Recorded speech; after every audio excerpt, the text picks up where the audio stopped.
On his first day, President Ruto also signed the operationalization of the transfer of financial autonomy of police service to the Inspector General of Police. Addressing the high cost of living, Ruto also directed that 1.4 million bags of fertilizer be availed to farmers from next week at a lowered price of 3,500 shillings per bag from the current 6,500. Our senior political affairs reporter, Duncan Haemba, has more on his other directives as president.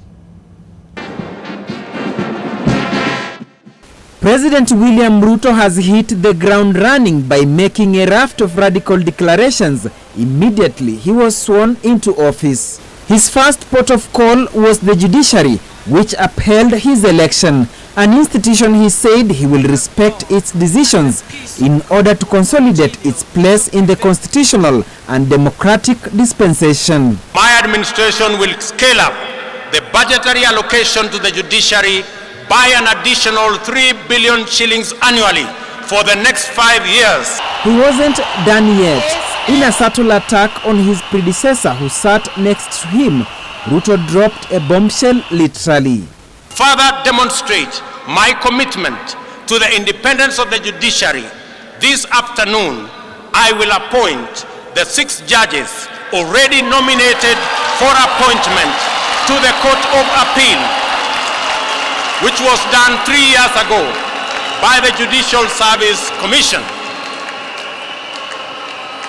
And tomorrow, I shall preside over their swearing in so that they can get on with the business of serving the people of Kenya. Next stop was the National Police Service, which he said has been undermined by continued financial dependence on the office of the president.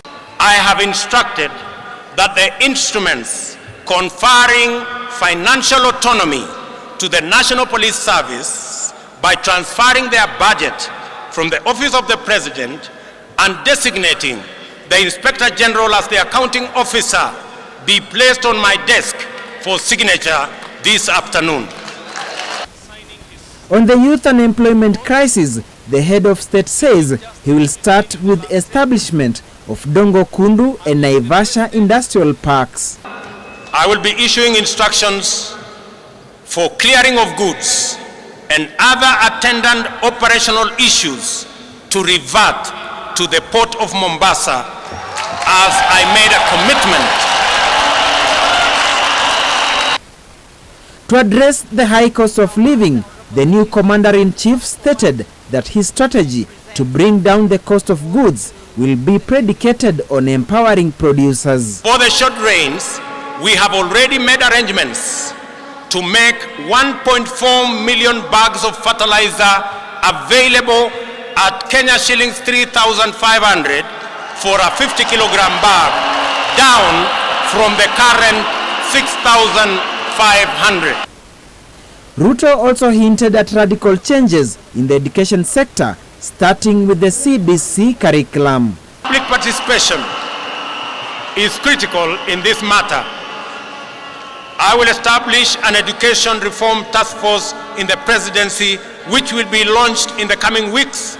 It will collect views from all players in line with the constitutional demand of public participation, and we are particularly alive to the anxieties of parents on the twin transition of the last 844 class and the first CBC class in January next year.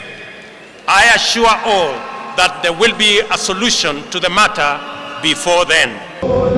The inauguration of William Ruto as Kenya's 5th president effectively brings to an end the journey of 2022 election cycle.